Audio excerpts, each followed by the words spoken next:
Después de 2 meses de ocupación en la planta de Tarariras, en Colonia, los trabajadores de Calcar confirmaron el retorno de sus actividades de manera provisoria antes del remate. Según un comunicado emitido por la Asociación Laboral de Trabajadores de Calcar, se han cerrado los acuerdos comerciales que permiten la llegada de la materia prima a la planta. La leche fresca de la marca Calcar va a volver a las góndolas y a las casas de todos los que esperaban, es lo que dice el comunicado de la asociación. Y bueno, para ahondar en la situación de la planta, recibimos aquí en Nada que Perder a Washington Marsat, secretario general del sindicato. ¿Qué tal, Washington? Buen día.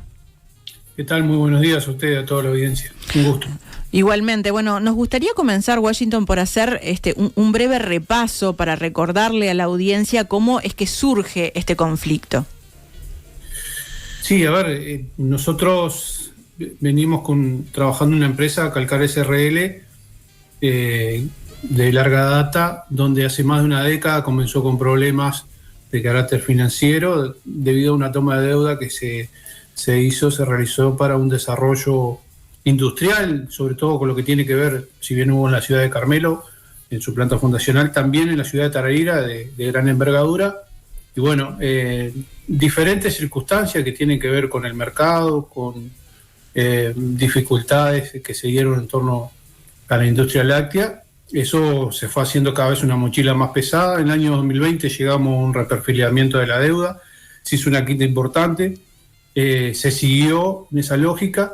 Además, en el periodo pasado de gobierno se solicitó que se generara una herramienta para estas industrias que tenían problemas, porque no era la única, la empresa Calcar, había 3 o 4 que estaban en esa misma lógica.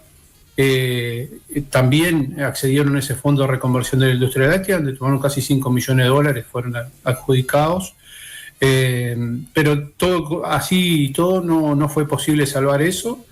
Una empresa que estuvo muy mal administrada, una empresa que tuvo enormes dificultades y que bueno, cayó por su propio peso el 2 de abril pasado, donde bueno, con un enorme costo social para el país, para la zona, para el departamento, porque bueno, adentro de esa lógica quedamos trabajadores sin cobrar un peso, trabajamos todo el mes de marzo y no cobramos un peso, productores que quedaron debiéndole leche del año pasado.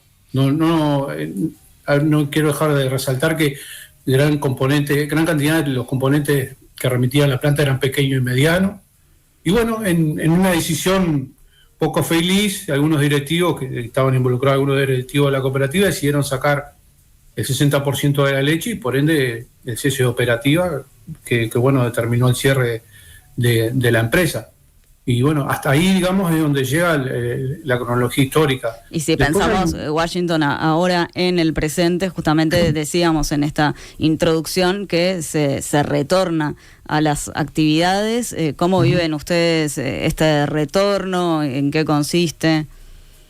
Sí, nosotros, a ver, estamos, desde primera hora estuvimos enfocados en ver las diferentes alternativas que teníamos para poder volver a abrir esa planta, que nosotros sabemos que tiene un valor como tal, la producción, los productos y la marca.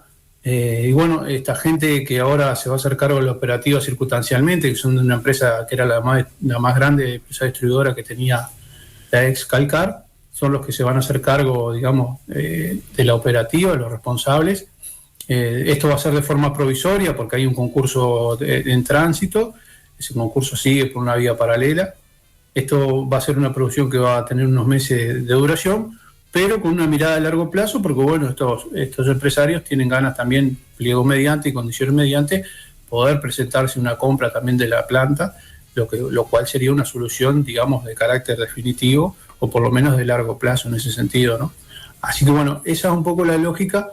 Nosotros trabajamos arduamente todo este tiempo con diferentes autoridades, con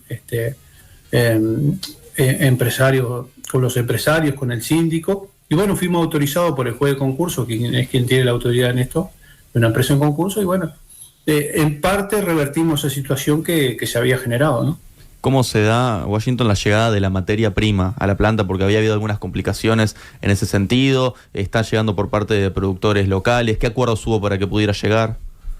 Sí, a ver, cuando pasó todo esto, por supuesto que generó una gran preocupación en los productores, y ese fue, digamos, la gran tarea que tuvieron los empresarios, tuvimos los trabajadores y los diferentes actores que participamos en esto, de poder generar una confianza, un modelo de negocio y de confianza para que algunos productores pudieran arrimar litros de leche a la planta, ¿no? Eso son productores de la zona, ahí en el entorno de la planta de Tarariras, algunos trabajan en grupo, y bueno, hizo posible que esos acuerdos que no pudieron ser antes del fin de semana, por eso el comunicado del día domingo de nuestro sindicato. Y bueno, ya el lunes ya estaba confirmado que esos litros de leche iban a llegar, y bueno, se pudieron arreglar, entendemos, tanto la parte que compra la leche, que son estos empresarios, como la que la vende, que son los tamberos. Y bueno, nosotros, por supuesto, agradeciendo la confianza, ¿no? Porque también saben que detrás de esto hay trabajadores muy comprometidos y una ciudadanía, ¿no? Entonces, una comunidad. Entonces, creo que hay que resaltarlo eso porque, por supuesto, que al productor hay que explicarle y sobreexplicarle, y que está bien, ¿no? Que esto nada tiene que ver, estos empresarios, ni esta nueva lógica, con la lógica anterior que fue desastrosa, ¿no? Ahora, el retorno de las actividades es de manera provisoria antes del remate, ¿no? Por un lado, ¿qué porcentaje de la plantilla de trabajadores está trabajando en este momento? Y por otro lado, ¿qué va a pasar después del remate? Bueno, a ver, ya sobre el fin de semana pasado habían ingresado algunos compañeros con lo que tiene que ver con la puesta a punto, la higiene que ya se venía haciendo, que por supuesto, mediante los 50 días de ocupación que se llevaron a cabo ahí, se realizaron. No obstante, había que, profundizar esa puesta a punto. Ya habían ingresado compañeros, siguen ingresando en estos días, y hoy a las 6 de la mañana ya llegó la primera cisterna de leche, y ya estaríamos en condiciones de poder industrializar. Estamos pensando, y lo hablamos con los empresarios, en un número que para la idea de litro de leche que teníamos en un principio, podría andar en torno a los 40 o 50. En la plantilla final que quedó, digamos, en la ex Calcar, estaba en torno de los 107 trabajadores, muchos de ellos ya desvinculándose de la empresa, con caminos de prejubilación y alguna otra alternativa. Así que estaríamos hablando básicamente del 50% más o menos en la operativa que estamos pensando. Por supuesto que este número puede variar sensiblemente dependiendo de los litros de leche y la demanda, por supuesto, que suscita, ¿no? Sabiendo que esto, como dice bien usted, es una cuestión provisoria, con una mirada de futuro sí, pero provisoria, que tiene un límite que es judicial, que es la venta a partir del concurso, ¿no? Bueno, y justamente, Washington, ¿con cuántos litros de leche procesada esperan llegar al momento del remate? No, eso no. Es prácticamente imposible cuantificarlo. Bien. Porque eso va a depender un poco de la avidez de los productores también en vender, de ver la confianza que hay.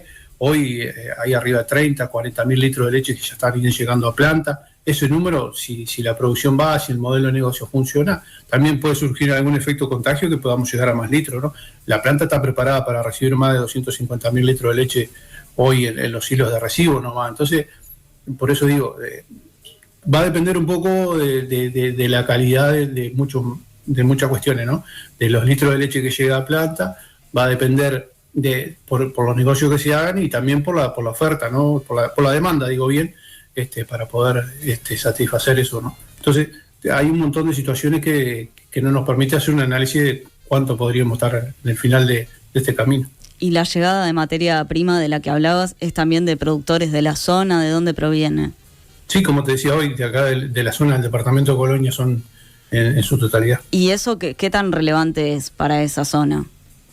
Muy importante. Hay en el departamento de Colonia hay una cuenca muy importante, con miles de litros instalada. Es una cuenca de las más importantes del país. Conjuntamente con la de San José, Florida, y la de Colonia son las tres principales, entiendo.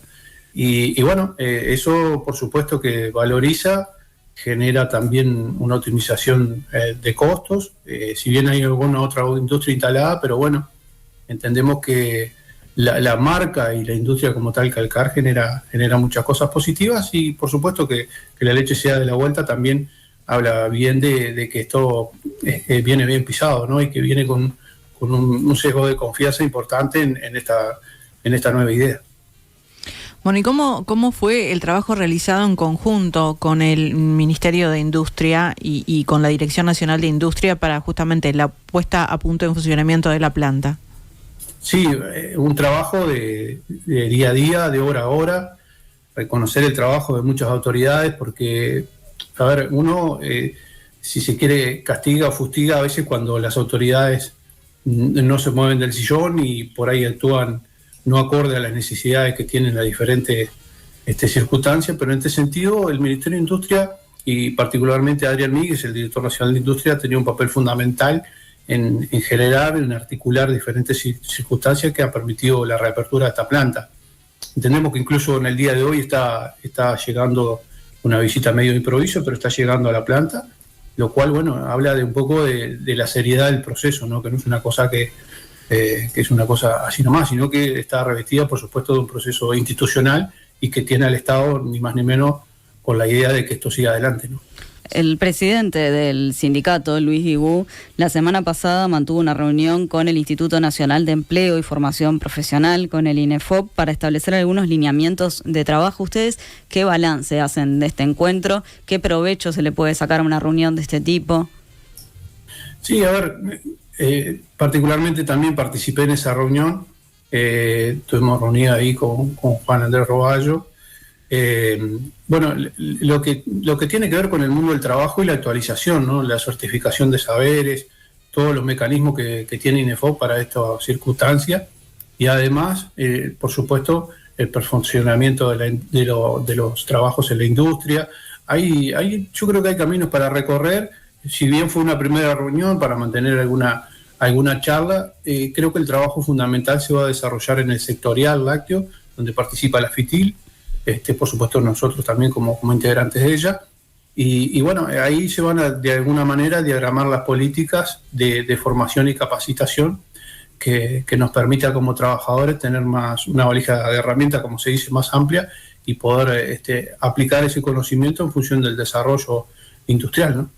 ¿Cuáles son las perspectivas que tienen a futuro los trabajadores, pensando en lo que tiene que ver con el pago de salarios pendientes, justamente la capacitación, inserción laboral?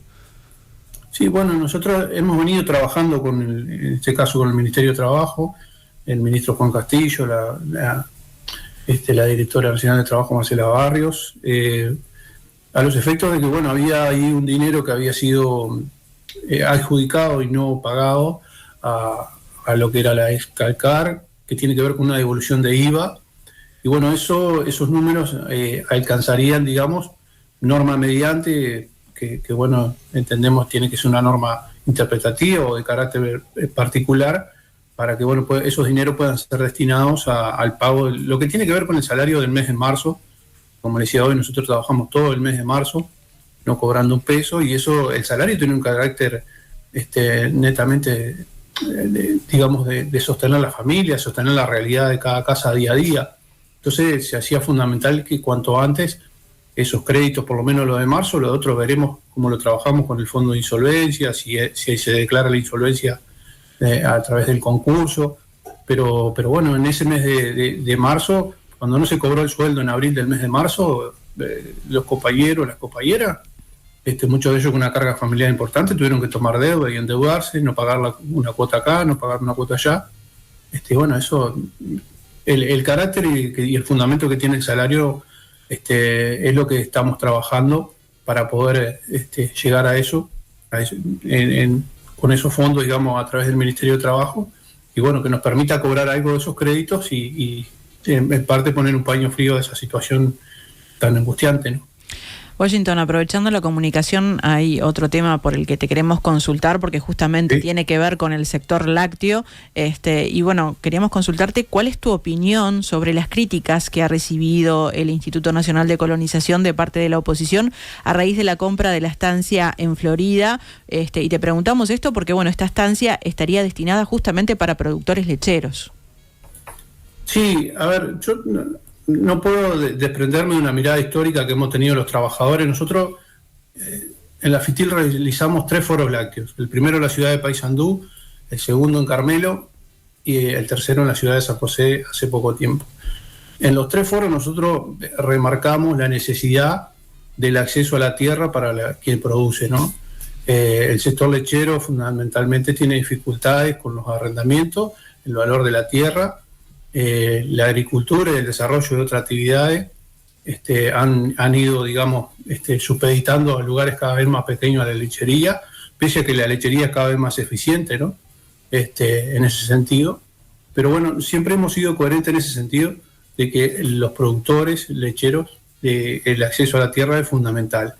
Ahora, hay que, creo yo, pensar que ahí se van a instalar, por lo que tenemos entendido nosotros, 16 familias que van a producir leche, dedicadas a la producción lechera, pero bueno, hay una mirada que nosotros somos críticos y decir, por baranda no se sigue favoreciendo siempre a los más poderosos, y hablo acá de la principal empresa del país, la cooperativa Conaprole, que tiene más de 5 millones de litros de leche. ¿No sería bueno desarrollar en otros lugares donde ya hay colonias, como el departamento de Colonia, y desarrollar así una situación en cadena, desarrollar desde que se produce la leche en el tambo hasta la industria, y poder también favorecer a pequeñas industrias que vienen con problemas de remisión, ¿no? Porque su poderío no le permite competir por el litro de leche, y hablo acá de Claldi, hablo acá de Coleme, por supuesto también Granja Pocha ha tenido sus dificultades. Me parece que hay que discutir cosas más de fondo, decir, bueno, ¿cuántos litros de leche se van a repartir ahí? ¿Van a ir todos para la principal empresa o va a haber una democratización de los litros de leche ahí? A ver, yo sé que la economía de mercado, uno con la propiedad privada, como es la leche, hace lo que quiere, se la vende a quien quiere. Pero creo que cuando se diseñan políticas de esto que tiene que ver con tierra y que en definitiva ahí van a salir litros de leche, también sería bueno repartir la torta en ese sentido. Pero en sentido fundamental de esto, y para ser sintético, estamos de acuerdo con el acceso a la tierra para los productores lecheros. Washington Marsat, secretario general del gremio, muchísimas gracias por acompañarnos esta mañana.